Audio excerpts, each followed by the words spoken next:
আপনি কি কখনো ভেবে দেখেছেন পেঁচা দিনের বেলা বাইর হয় না কেন? দিনের বেলা পেঁচা গর্তে থাকে কেন? বিসমিল্লাহির রহমানির রহিম। সম্মানিত দর্শক শ্রোতা, আসসালামু আলাইকুম রহমতুল্লাহ। আপনাদের সবাইকে আন্তরিক শুভেচ্ছা জানাচ্ছি জানা বিষয় চ্যানেলের পক্ষ থেকে। বরাবরের মতো আজ আমি আপনাদের সম্মুখে হাজির হয়েছি একটু অজান এবং কৌতূহল বিষয় নিয়ে। আজ আমি আলোচনা করব পেঁচা দিনের বেলা গর্তে থাকে কেন। যদি আপনি জানতে চান, বুঝতে চান, তাহলে ভিডিওটি না টেনে সম্পূর্ণ দেখুন। চলুন তাহলে মূল আলোচনায়। পেঁচা দিনের বেলা গর্তে থাকে, বাইর হয় না। রাতে পেঁচার ডাক শোনা যায়। এখন পেঁচার চোখে মূলত দুই ধরনের কোষ থাকে, একটা হচ্ছে কোন কোষ আর একটা হলো রড কোষ। কোন কোষ বেশি আলোতে দেখতে সাহায্য করে আর রড কোষ কম আলোতে দেখতে সাহায্য করে। এখন পেঁচার চোখের ভিতরে রড কোষের পরিমাণ অত্যধিক পরিমাণে বেশি। যেমন 1 বর্গ মিলিমিটারে প্রায় 10 লক্ষ রড কোষ আছে, যা মানুষের চোখে 1 বর্গ মিলিমিটারে 2 লক্ষ পরিমাণ রড কোষ থাকে, তুলনামূলকভাবে অনেক কম। আমি আগের একটা ভিডিওতে বলছিলাম যে মানুষের চোখে রড কোষের পরিমাণ অপেক্ষাকৃত কম, নাই বললেই চলে। মানে এদের তুলনায় অনেকটাই কম, নাই এক্ষেত্রে বলা যায় নাই বললেই চলে। অল্প কিছু, যা দিয়ে রাতের অন্ধকারে দেখা যায় না। তাহলে এই রড কোষের পরিমাণটা পেঁচার চোখে প্রায় 1 বর্গ মিলিমিটার 10 লক্ষর পরিমাণ, খুব খুব পরিমাণে বেশি। এই রড কোষের পরিমাণের কারণে পেঁচা মূলত অন্য অন্য আলো সহ্য করতে পারে না। তাছাড়া এই পেঁচার চোখে ট্যাপেটাম লুসিডাম নামে একটা প্রতিফলক স্তর আছে। এই স্তরটা মূলত এই চোখের রেটিনার পিছনের দিকে থাকে। যখনই এ পেঁচার চোখে অথবা দিনের বেলা সূর্যের আলো এদের চোখে পড়বে, তখন এই ট্যাপেটাম লুসিডাম থেকে প্রতিফলিত হয়ে সামনের দিকে একটা আলো আসবে, আর দিনের আলো তো আছেই।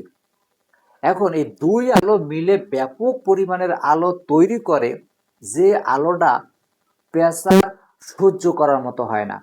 আপনি মনে করেন যদি আপনি বিলের মাঝে দাঁড়িয়ে সূর্যের দিকে তাকিয়ে থাকেন, তাহলে আপনি কতক্ষণ থাকতে পারবেন?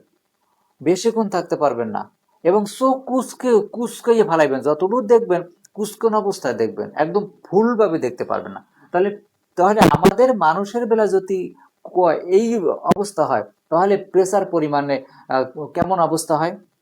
কারণ তাদের রড কোষের অত্যধিক পরিমাণ বেশি।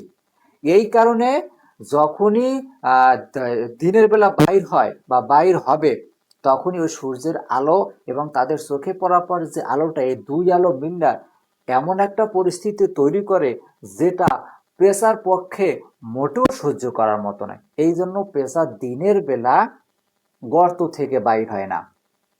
আর যদি কোনো কোনো কারণে তার চোখের উপরে আলো পড়লো, তখন কিন্তু কুচকাইয়ে ফেলায়, হ্যাঁ, ভারসাম্যটা রক্ষা করার জন্য।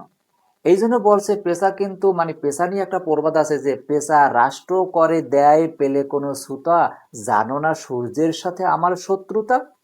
এই থেকে বুঝাচ্ছে যে সূর্য হইল পেশার শত্রু।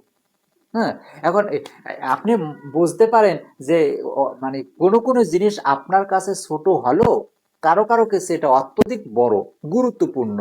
যেমন এই ব্যাপারটা, এখন সূর্যের আলোটা আপনার কাছে সহনীয়, হ্যাঁ, এবং খুব সহ্য করার মতো, অথচ আপনার কাছে এটা ছোট। অথচ প্রেসার সহ্য করার মতো না, প্রেসার কাছে এটা অত্যধিক পরিমাণে বেশি। এবং এই পেঁচা এই কারণে সহ্য করতে পারে না। রাত্রের বেলা এই রড কোষটা কি করে, কম আলোতে দেখতে সাহায্য করে। এই জন্য রাতে যদি অন্ধকার থাকে, এই অন্ধকারে পেঁচা খুব ভালো করে দেখতে পারে। হ্যাঁ, খুব ভালো করে দেখতে পারে, তাদের কোনো সমস্যা হয় না। এইটাই হলো মূল কারণ।